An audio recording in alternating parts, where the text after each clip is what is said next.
finally got the NPCs working, so I'm just going to walk you guys through what actually goes on in this program. So you can walk around using the WASD.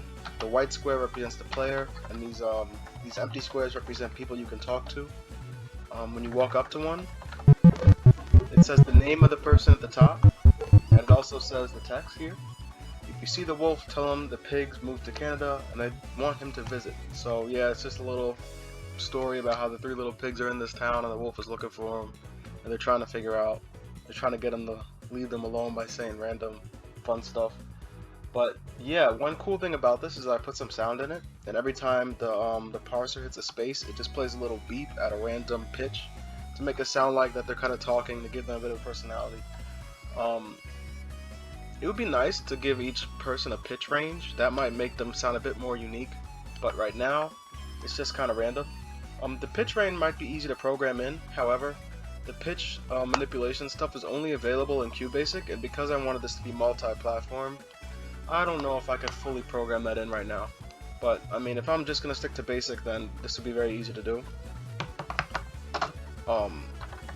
Yeah, there's a few people you can talk to. When I went down to the bottom, they're supposed to scroll. The map is actually bigger than what the screen shows. There's another one, like, down here. And, you know, if you see the wolf, just tell him I got eaten by another wolf at this point.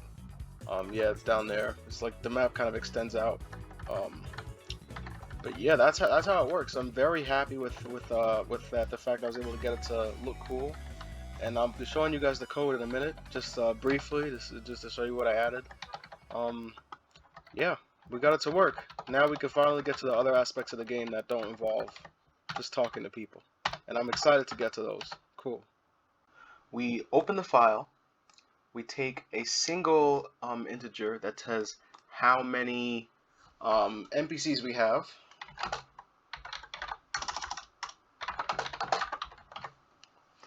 Then we get the name. So we have we see, okay, now how long is the name of the first NPC? So let's see, name length. Right. So this is how long is it. So we're gonna count through each character in that name and load in a byte. So we're gonna load in the byte, add it to name string. Load on the byte, add it to the name string. Then we're gonna print it. I didn't show that part in the actual demo, but I'll show you after this. So then we do the same thing with the message. So what message the NPC has to say.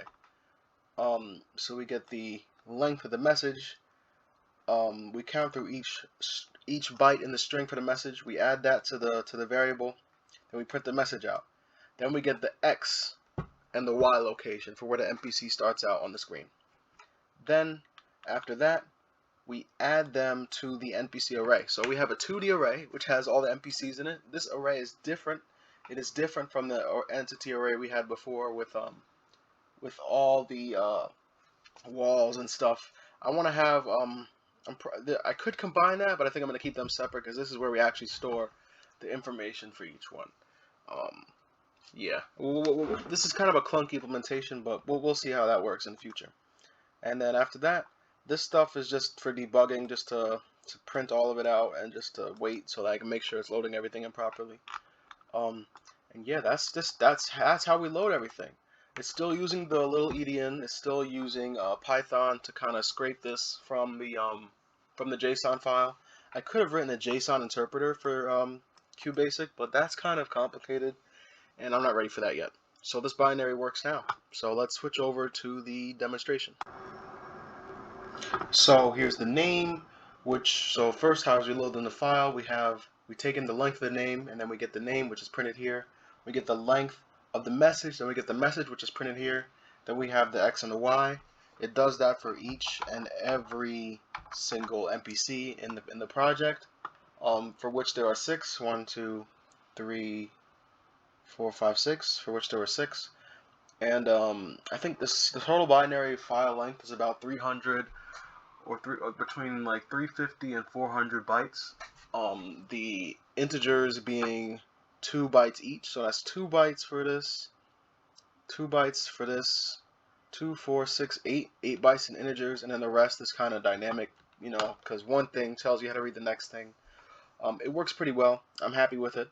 In the future, we'll definitely be expanding this to like kind of accept more types of NPCs. But before we do that, we have to actually figure out what kind of entities and what kind of things we're going to be interacting with. So let's come up with that right now.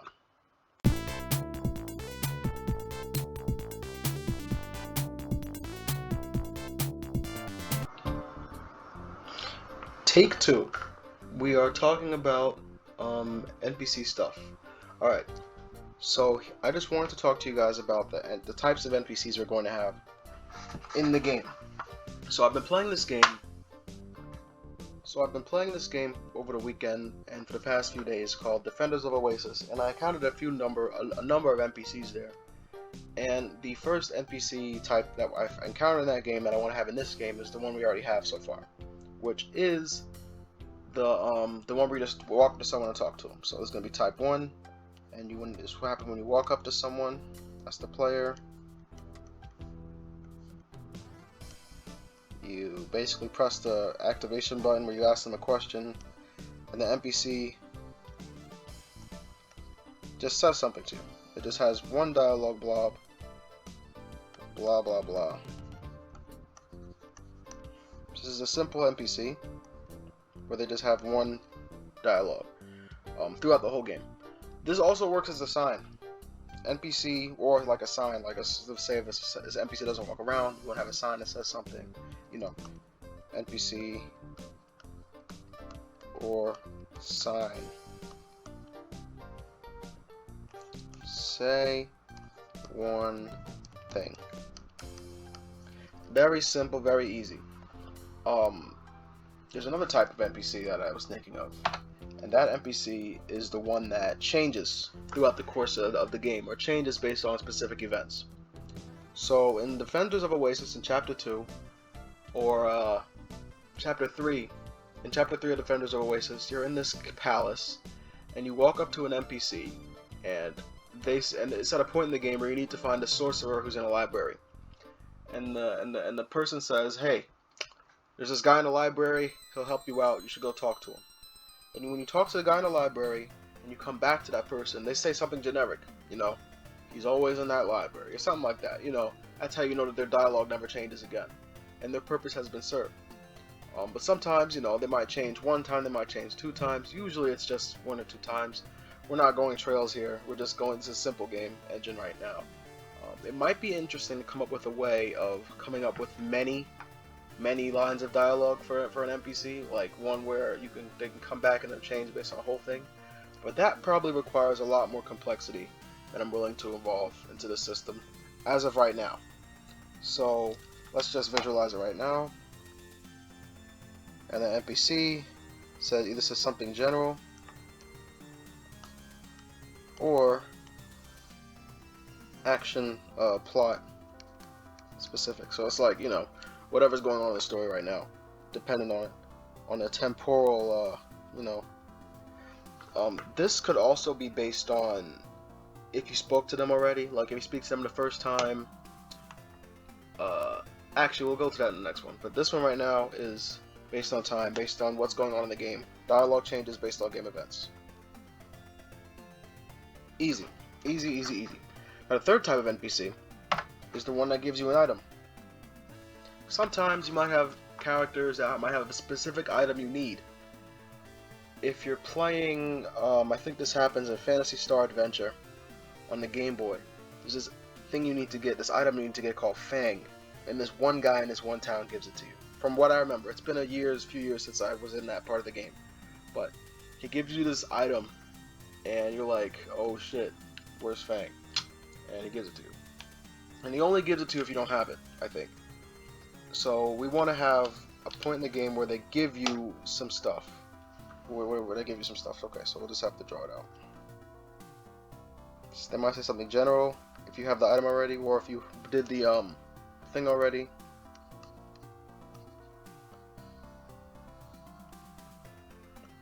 Or based on some condition. Maybe it's the first time you interacted with them. Maybe they want to check your inventory to see if you have it already, and then they said, oh, you don't have this? They'll give it to you. You know, different things. So just say item giver. It's very self-explanatory.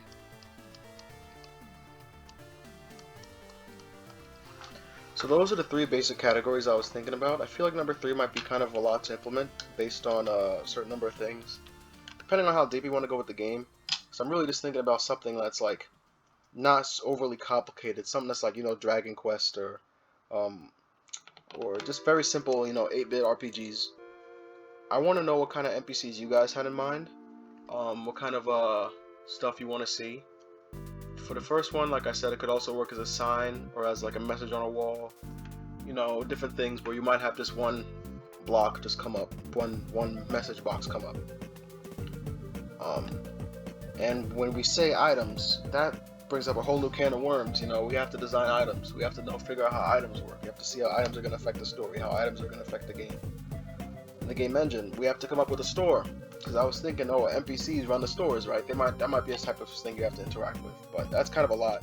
And we should probably go in the next time, in the future, when we talk about the stores. So, yep, those are the 3 NPC types.